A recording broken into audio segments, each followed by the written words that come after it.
We've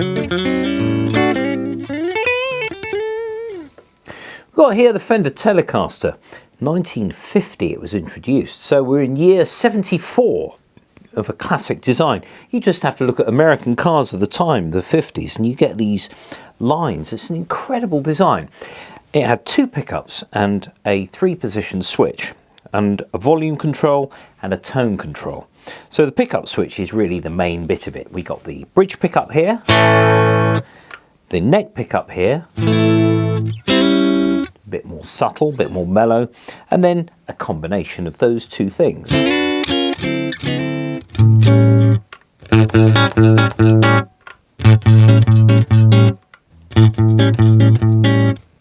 Very usable sounds, an amazing contribution to music, the Fender Telecaster. Now, this is a bit of a wolf in sheep's clothing though, this guitar, this particular one. Now, I'm not particularly precious about my guitars. I don't really, you know, there's people sort of keep them nice looking. I use these on gigs and recordings. I shall never ever sell any of my guitars, ever. Which means it doesn't really matter, for example, if I've taken a chunk out of it, as you can see there, or it's just a, yeah, I mean, I'm not out to bash my guitars to bits. However, I'm also not averse to modifying them. The 2 pots here, I've actually replaced with pull switches. What does this do then? What this does is to put the pickups, instead of in parallel, as they are here, with the 2 things working together, they basically, their outputs are linked and fed to the jack plug. When I pull this up, they're in series.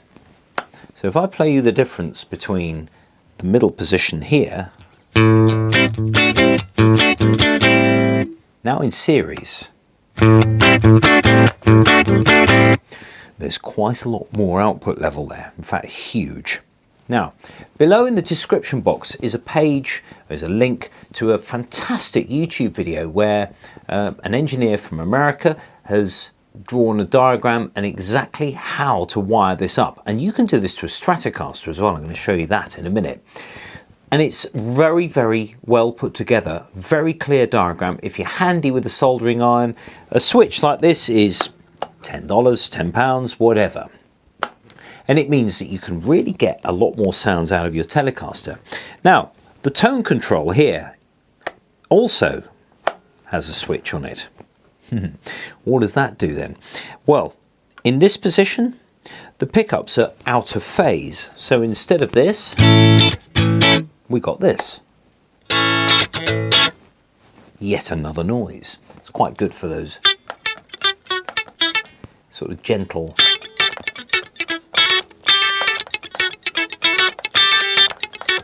that sort of thing.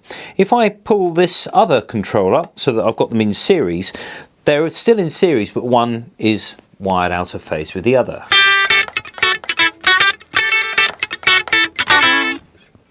So you've got these other sounds, massive possibilities.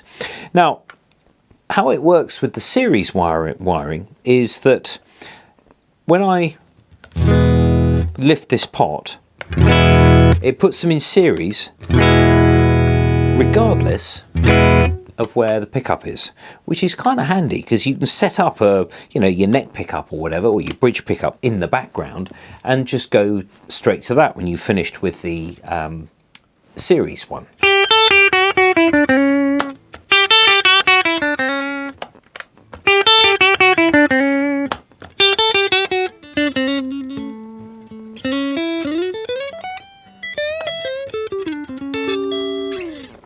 There we are, the Telecaster.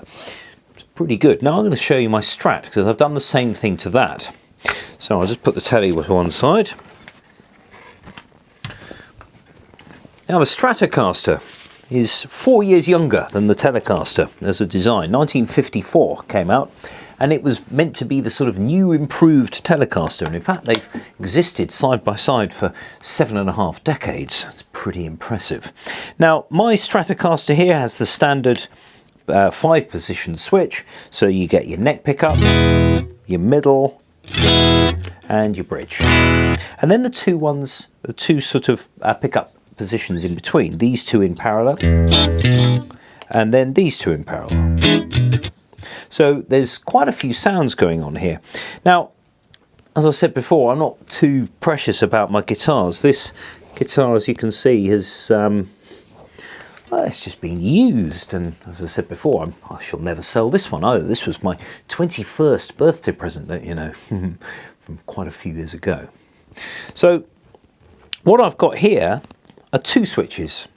I haven't got the out of phase switch on this, and I haven't. The only trouble with the Stratocaster doing the pull-pull switch arrangement is because the control knobs are sort of, they slope up to the top. It would actually be quite difficult to do a pull-pull switch. You can get switches with a little button in the middle, and Fender do a range of, or they did at least a range of guitars where you can press a button to access other sounds. So you could do that as well. I had this switch here because originally when I had this guitar, it was almost brand new, almost new, and the owner had put a Seymour Duncan hot rails in it, which I had for a few years, and I took it out because I wasn't really all that keen on it. And this switch was simply a coil split, so it would just short out one of the coils and you get a sort of single coil sound, or your humbucker, according to the position of this switch. I put this one in down here so that when I flick it down, I get a Telecaster in the middle position when I've got the Strat, when I've got the neck pickup selected. So without, I've just got that pickup, and with this down, I've got these two together. Kind of handy. When I've got the position, the next position over on the pickup switch, I've actually got a combination of all three pickups. But everything's in parallel. So essentially you don't get any sort of higher output level, as it were, you just get a different noise. Now I'm just going to switch the Telecaster one off, so I don't confuse myself. I've got this other switch, which I've actually wired up now. That same person that did the wiring on the Telecaster, there's another link to the Strat one, and it's really, really good. And in practice, you don't really need to do all the steps that this man has talked about. Doesn't matter. He's sort of talked about it as though you're just starting from the beginning and you're rewiring the guitar, but there's some, you can just wire up a couple of extra cables and you get all of this.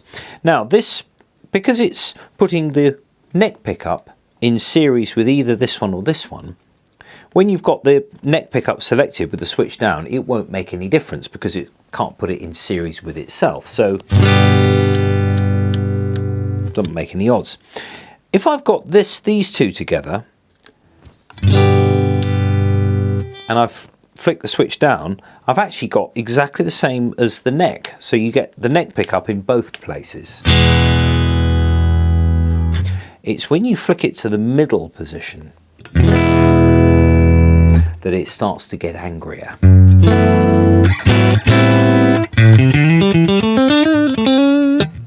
And then you get different sounds.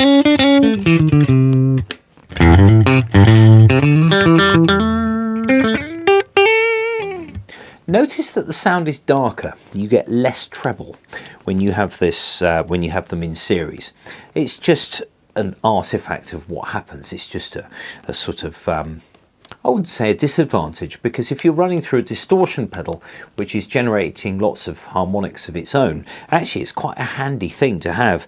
If you're sort of just playing chords and then you solo, you go on to a solo sound. So if I switch the overdrive on my amplifier, it's actually the computer simulator, I can play quite cleanly.